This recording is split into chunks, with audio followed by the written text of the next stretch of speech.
बन्नू cantonment पे बहुत बड़ा हमला, कैजुअल्टीज एक्सपेक्टेड। क्या सूरत हाल है सिक्योरिटी की?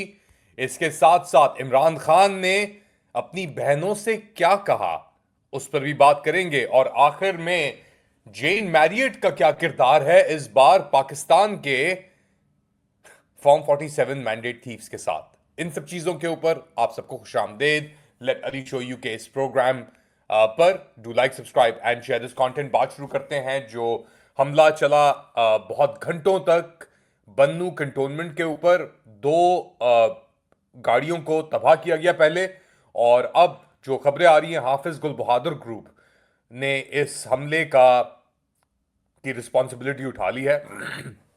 और बहुत देर तक गन फायर चलती रही, सिक्योरिटी फोर्सेस के ऊपर हमला हुआ, और ये बन्नू कंटोनमेंट के अंदर हुआ। बन्नू अब एक सेटल्ड एरिया है और रमज़ान का महीना है, और आप खुद ही अंदाज़ा लगा सकते हैं कि रमज़ान के महीने के अंदर क्या हो रहा है, कहाँ पाकिस्तान की प्रायोरिटीज़ फंसी हुई हैं।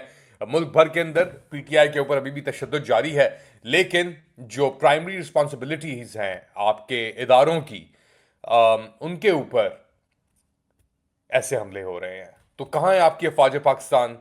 कौन आपकी हिफाजत कर रहा है? वो मुहाफिज किधर है? मुहाफिजों की हिफाजत कौन कर रहा है? लग रहा है उनका इदारा तो नहीं कर रहा, क्योंकि उनका इदारा मसरूफ है सख्त जबर और फस्तायत फैलाने में और पॉलिटिकल कंसेंसस क्रिएट करने के अंदर।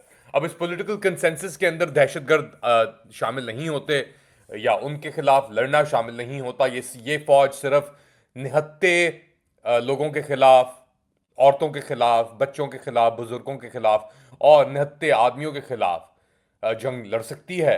पिंडी के अंदर हमने ये इशू रेस किया कि एक 13 साल बच्चे को अगवा करके पुलिस ने उसके ऑर्गन्स निकाल लिए, ये सब चीज़ें हुई। वो भी एक कंटोनमेंट के साथ ही है ना। तो कंटोनमेंट पे सिविलियन के सामने सिविलियन प्रोटेस्ट करना, तोड़ फोड़ करने पे मिलिट्री ट्रायल्स, बन्नू कंटोनमेंट के ऊपर ऐसे हमले करना, हथियार सामने डाल दो। प्रायोरिटीज कहां है? लोगों की प्रायोरिटीज किधर हैं?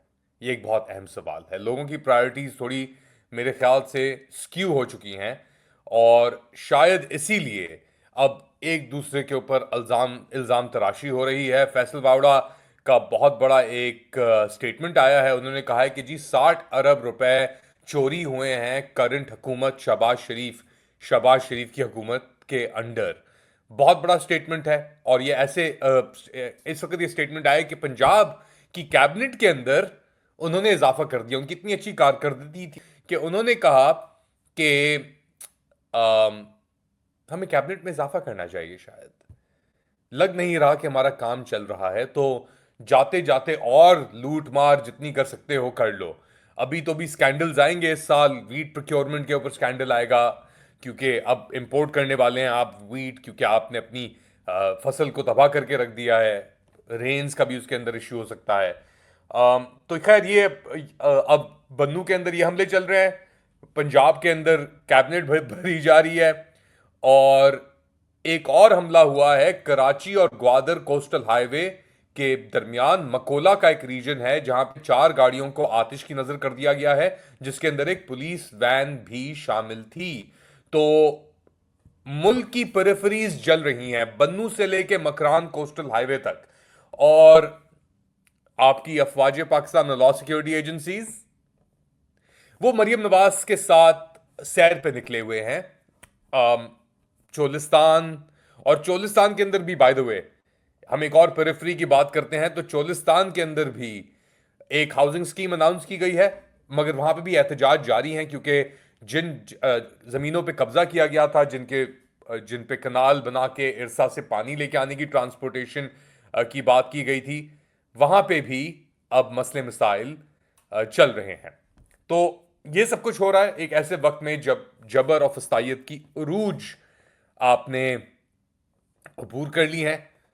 एक रोशनी की किरण लोगों के लिए है इमरान खान। इमरान खान से उनकी बहन की मुलाकात भी हुई, और पाकिस्तान तहरीक इंसाफ सेक्रेटरी जनरल सलमान अकरम राजा की मुलाकात भी हुई। पहले सलमान अकरम राजा की बात सुनते हैं कि वो क्या कह रहे थे, और फिर बात को आगे बढ़ाते हैं। इत्तेहाद के हवाले से, अलायंस के मामलात के हवाले से, वो मैं ज़ाहिर है पूरी बात तो नहीं करूँगा, वो हमारा अंदरूनी मामला है। लेकिन मौलाना फजल रहमान साहब की हम इज़्ज़त करते हैं, हम चाहते हैं कि वो इस अलायंस का हिस्सा हों। उनसे क्या गुफ्तगू करनी है वो खान साहब ने हिदायत दी हैं, इंशाअल्लाह हम मुस्बत अंदाज में आगे चलेंगे। तो ये थे सलमान अकरम राजू साहब, और ये बेसिकली बहुत सारी चीज़ों में बात कर रहे थे, मगर स्पेसिफिकली इन्होंने बात की मौलाना फजल रहमान और उनके साथ अलायंस बनाने की, के एक इंस्ट्रक्शंस दिए गए हैं मौलाना फजल रहमान के मुतालिक सलमान अकरम राजा को, जो अब वो जाके मौलाना से बात करेंगे। मगर मौलाना है बुनियादी तौर पे एक मुनाफिक आदमी। तो खैर, मुनाफिक का पाकिस्तान के अंदर उनकी लिस्टें बहुत बढ़ चुकी हैं मुनाफिकों की। तो अगर यही इल्ज़ाम है तो फिर मेरे ख्याल से कर ही लो, मिल ही लो, फिर क्या कर सकते हैं इसके ऊपर। अच्छा, ये तो थे सलमान अकरम राजा साहब। अब इनकी बहन से ही मुलाकात हुईगी, इमरान खान की अलीमा खान से। वो क्या कह रही थी, सुन लें। आज इमरान खान ने आते साथ ही सबसे पहली बात ये की कि क्या पता उन्होंने अखबार में पढ़ा होगा कि पेशावर में कोई स्टेडियम है जो इमरान खान के नाम पे रखा गया है। उनको ये बात बिल्कुल पसंद नहीं आई। उन्होंने कहा है कि मैं कभी ऐसी चीज़ ना कभी खुद की है और ना मैं पसंद करूँगा कि कोई मेरे साथ करे। और उन्होंने कहा है कि ये स्टेडियम का नाम वापस किया जाए। तो ये थी अलीमा खान, और ये बात कर रही थी कि उनके भाई को जब पता लगा कि पेशावर के अरबाब नियाज स्टेडियम का नाम तब्दील करके इमरान खान के नाम के ऊपर रख दिया गया है, तो इमरान खान ने कहा भाई ये चीज़ें मुझे नहीं चाहिए, बकवासियत मत करो। एक मैसेज भेजा और अली अमीन से कहो कि नाम दोबारा चेंज करे। तो उस बंदे का माइंडसेट तो क्लियर है। मगर जो बाहर लोग हैं, ऑफिसकेशन के अंदर जो लोग लगे हुए हैं, उनका दिमागी तवाजुन जो है वो थोड़ा हिल चुका है। और ऐसे लोगों के अंदर एक हैं आपके फॉर्म 47 के वजीर आजम शहबाज शरीफ साहब। अब शहबाज शरीफ साहब क्या कह रहे हैं, कैसे कह रहे हैं, क्यों कह रहे हैं, एक साल मुकम्मल हो जाने के बाद उनकी ये मैंडेट थेफ्ट की हुकूमत के, उनको भी सुन लें। हम IMF से गुफ्तगू कर रहे थे तो वो कौन थे जो IMF को खतूत लिख रहे थे कि पाकिस्तान का प्रोग्राम आप अप्रूव मत करें, और बतौर वजीर ख़जाना फलां फलां सूबे के हम आपको लिख कर दे रहे हैं कि आप IMF के प्रोग्राम को आप अप्रूव ना करें। तो ये कह रहे हैं शहबाज शरीफ साहब। अब IMF की टीम भी आ गई है और निगोसिएशंस भी हो रही हैं, और ये 1 अरब का ट्रांच जब तक रिलीज नहीं होगा, जब तक वो टीम मुतमईन नहीं हो जाती। अब उसको मुतमईन करने के लिए क्या करेंगे शहबाज शरीफ साहब, only Shehbaz Sharif doesn't know. Actually nobody knows. Asim Munir को भी नहीं पता कि वो क्या करेंगे, कैसे करेंगे। इसीलिए खड्डा खोदा जा रहा है, जोर और शोर से खोदते रहो। आप क्या समझते हैं बताएं मुझे कमेंट सेक्शन में। Do like, subscribe and share this content.